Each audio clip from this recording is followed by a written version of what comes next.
একই দিনে ক্রিকেট দুনিয়ায় তিনটে এত বড় ধামাকা হতে পারে তা কি আপনারা কেউ কখনো ভেবেছিলেন? একদিকে মুম্বাই ইন্ডিয়ান্স ছাড়ার পর সোজা কলকাতা নাইট রাইডার্সের ড্রেসিং রুমে ঢোকার জন্য রেডি হয়ে গেছেন আমাদের হার্দিক পান্ডিয়া। অন্যদিকে ভারতীয় ক্রিকেট বোর্ডের ভেতর থেকে খবর আসছে বাদ পড়তে চলছেন টিম ইন্ডিয়ার প্রধান নির্বাচক অজিত আগারকার, আর তার জায়গায় সিলেকশন কমিশনের নতুন বস হতে চলেছেন ক্রিকেটের তারকা ভিভিএস লক্ষ্মণ।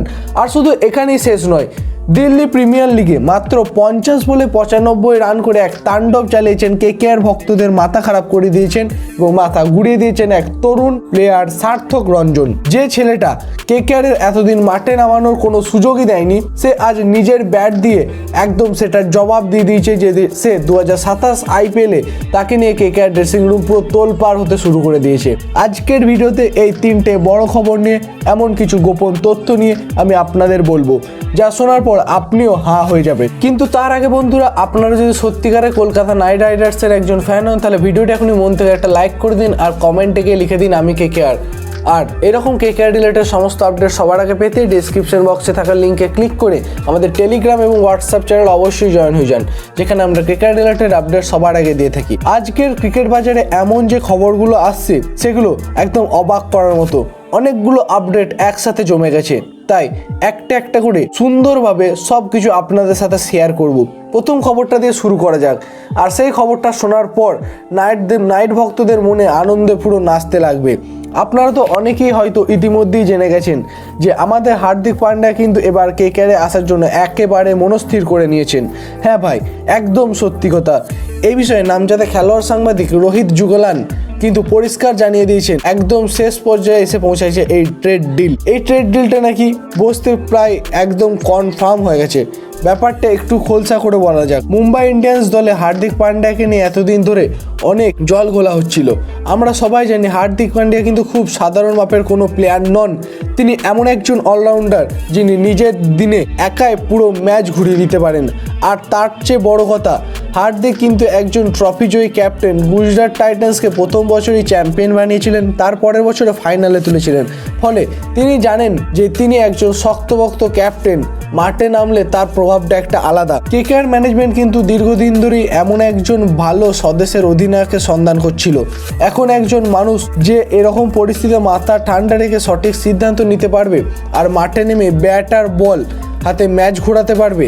শ্রেয়াস আয়ারের পর বা অন্যান্য অধিনায়কদের পারফরমেন্স দেখার পর নাইটদের মনে হয়েছিল যে হার্দিক পান্ডিয়ার মতো এমন একজন প্লেয়ারকে দলে রাখা দরকার যে কেকেআরের পুরো চেহারাটা এক ধাক্কায় বদলে দিতে পারবে। রোহিত জুগলান যখন এই আপডেটটা সামনে আনেন তখন প্রথমে অনেকে বিশ্বাস করতে পারছিল না, কিন্তু তারপর জানা গেল যে পর্দার পিছনে কিন্তু মুম্বাই ইন্ডিয়ান্স আর কলকাতা নাইট রাইডার্সের মধ্যে ব্যাপক আলোচনা চলছে। হার্দিক নিজেও নাকি চেয়েছেন কেকেআরের বেগুনি সোনালী জার্সি গায়ে চাপিয়ে আবার নিজের পুরনো দাপট ফিরিয়ে আনতে। কেকেআরের ইডেন গার্ডেন্সের মাঠে কিন্তু অলরাউন্ডারদের খুব পছন্দ, আর সেখানেই হার্দিকের মতো একজন হার্ড হিটার ব্যাটার যদি 6 মারতে শুরু করে তবে দর্শকরা তো আনন্দে চিৎকার করবেই। কেকেআর এখন শুধু বিসিসিআইয়ের অফিসিয়াল সই সাবুদের অপেক্ষা করছে। যদি সবকিছু এই গতিতে এগোয় তাহলে খুব শীঘ্রই আমরা কেকেআরের অফিসিয়াল পেজে এমন একটা বিশাল খবর দেখতে পাবো।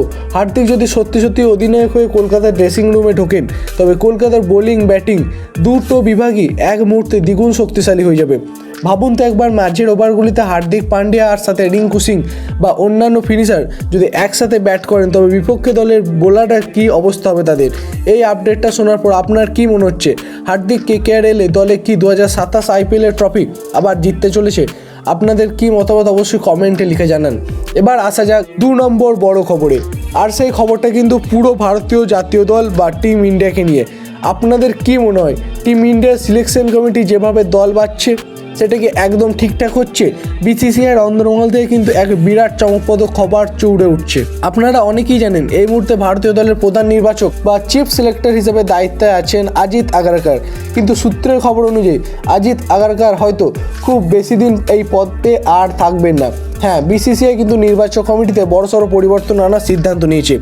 আর সবথেকে অবাক করার বিষয়টি হলো অজিত আগারকারের নামটা সরে যাওয়ার পরই তার জায়গায় ভারতের প্রধান নির্বাচক হিসেবে যার নামটা সবচেয়ে ওপরের দিকে উঠে আসছে তিনি আর কেউ নন, আমাদের সবার প্রিয় এবং ভারতের প্রাক্তন ব্যাটিং কিংবদন্তি ভিভিএস লক্ষ্মণ। ভেবে দেখুন তো, ভিভিএস লক্ষ্মণের মতো এমন একজন শান্ত, অভিজ্ঞ এবং দূরদর্শী ক্রিকেটার যদি ভারতীয় দলের প্লেয়ার বাছাইয়ের করার দায়িত্ব নেয়, তবে সেটা ভারতীয় ক্রিকেটের জন্য কতটা ভালো হবে।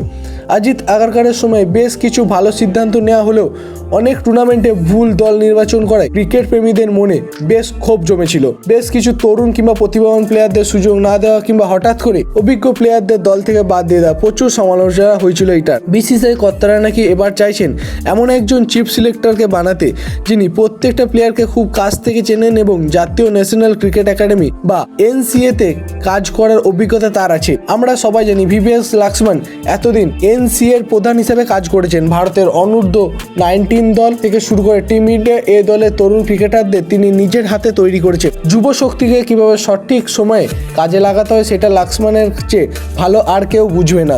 তাই তাকে যখন নতুন চিফ সিলেক্টর করা হবে তিনি তখন নতুন এবং প্রতিভাবান মুখ জাতীয় দলে নিয়মিত সুযোগ পেতে পারে বলে অনেকেরই আন্দাজ। বিসিসিআই খুব শীঘ্রই হয়তো এই বিষয়টা নিয়ে চূড়ান্ত সিদ্ধান্ত জানিয়ে দেবে। বিসিসিআই কমিটির লক্ষ্মণের নাম প্রায় পাকা হয়ে গেছে বলেই ধরে নেওয়া হচ্ছে। অজিত আগারকারের মেয়াদ শেষ হওয়া মাত্রই লক্ষ্মণ দায়িত্ব তুলে নেবেন। একজন প্রাক্তন ভারতীয় ক্রিকেটার যখন নির্বাচক প্রধান হিসাবে কাজ করবেন তখন দল বাছাইয়ের ক্রিকেটের ভক্তদের জন্য অনেকটাই বিশ্বাস এবং পক্ষপাতিত্ব যেটা আগে হতো সেটা অনেকটাই কমে যাবে আর বিশ্বাসটা অনেকাংশেই বেড়ে যাবে। এই খবরটা শুনে আপনাদের কেমন লাগছে? লক্ষ্মণ কি আগারকারের চেয়ে ভালো চিফ সিলেক্টর হতে পারবেন? সেটাও কি আপনাদের মত? সেটা বিষয়ে আপনারা অবশ্যই জানাবেন। এবার আসি আজকের তৃতীয় এবং সব থেকে খুশির খবরটায়। এই খবরটা শুনে নাইট ভক্তদের মুখে হাসি ফুটবে। খবরের নায়ক সার্থক রঞ্জন, পূর্ণিয়ার সাংসদ পাপ্পু যাদবের ছেলে। তিনি এখন ডিপিএল 2026-এ নর্থ দিল্লি স্ট্রাইকার্সের অধিনায়ক। আর ইস্ট দিল্লি রাইডার্সের বিরুদ্ধে তিনি খেলেছেন চোখ ধাঁধানো ইনিংস, মাত্র 50 বলে 95 রান, 4-6-এর ঝড়ে প্রতিপক্ষকে একা ম্যাচ থেকে ছিটকে দিয়েছেন তিনি। এখন প্রশ্ন, এর সাথে কেকেআরের সম্পর্ক কি? সম্পর্ক কিন্তু বেশ বড় বন্ধুরা। সার্থক আগে কেকেআরের স্কোয়াডেই ছিলেন, তিনি একাদশে সুযোগ পাননি, বছরের পর বছর বেঞ্চে বসে থাকতে হয়েছিল তাকে।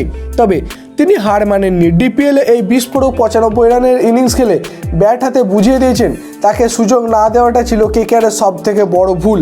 আর এই পারফরমেন্সের পর কেকেআরের অন্দরমহল থেকে বড় খবর আসছে। শোনা যাচ্ছে 2027 আইপিএলের জন্য সার্থক আবার দলের জায়গা পরিষ্কার পরিকল্পনা নেওয়া হচ্ছে তার জন্য। শুধু তাই নয়, এবার তাকে প্লেইং 11-এও সুযোগ দেওয়া হতে পারে বলে এই বিষয়টিও গুরুত্বপূর্ণ দিক দিয়ে ভাবা হচ্ছে। ভাবুন তো, মিডল অর্ডার কিংবা ওপেনিংয়ে যদি এমন একজন ভারতীয় তরুণ ব্যাটার খেলেন তাহলে কেকেআরের ব্যাটিং আরও ভয়ঙ্কর হয়ে উঠবে। ডিপিএলে এই ইনিংস প্রমাণ করে দিয়েছে তিনি বড় মঞ্চের জন্য পুরোপুরিভাবে প্রস্তুত। রিঙ্কু সিংয়ের মতো সার্থকও ভবিষ্যতে কেকেআরের জন্য বড় ম্যাচ উইনার হতে পারেন। তার 50 বলে 95 রানের ইনিংস এখন পুরো ক্রিকেট মহলে আলোচনার বিষয়। এমনকি শোনা যায় 2027 সালের স্কোয়াডে গঠনের সময় কেকেআর তালিকায় তার নাম থাকবে একদম ওপরের দিকে। তো আজকের 3টি বড় খবরের সারসংক্ষেপ: হার্দিক পান্ডিয়া কেকেআরের অধিনায়ক হওয়ার দৌড়ে অনেকটা এগিয়ে, জাতীয় দলের প্রধান নির্বাচক হিসেবে ভিভিএস লক্ষ্মণের নাম জোরজারভাবে শোনা যাচ্ছে, আর সার্থক রঞ্জনের দুর্দান্ত পারফরমেন্স তাকে কেকেআরের সম্ভাব্য প্রধান একাদশে খুব কাছাকাছি এনে দিয়েছে। এবার ভাবুন তো, এই 3টি খবরের সাথে আপনার কোনটা সব থেকে বেশি উত্তেজিত করেছে? কমেন্টে সেটা অবশ্যই লিখে জানান। আর ভিডিওটি ভালো লাগলে বন্ধুরা অবশ্যই মন থেকে একটা লাইক করে দেবেন। আর চ্যানেলে নতুন হয় তাহলে চ্যানেলটি সাবস্ক্রাইব করে পাশে থাকা বেল আইকনটি প্রেস করতে ভুলবেন না। আমাদের এই চ্যানেলের লিঙ্কটা অবশ্যই আপনার একজন ক্রিকেট প্রেমী প্রিয় বন্ধুর সাথে শেয়ার করে দেবেন, যাতে আপনি যেভাবে ক্রিকেট রিলেটেড আপডেট নিয়ে আপডেটেড থাকতে পারছেন, আপনার সেই প্রিয় বন্ধুটিও যেন ক্রিকেট রিলেটেড সমস্ত আপডেট নিয়ে আপডেটেড থাকতে পারে। তাহলে বন্ধুরা আজকের জন্য এই পর্যন্তই। ভালো থাকুন, সুস্থ থাকুন এবং কেকেআরকে ভালোবাসুন। জয় হিন্দ, জয় কেকেআর।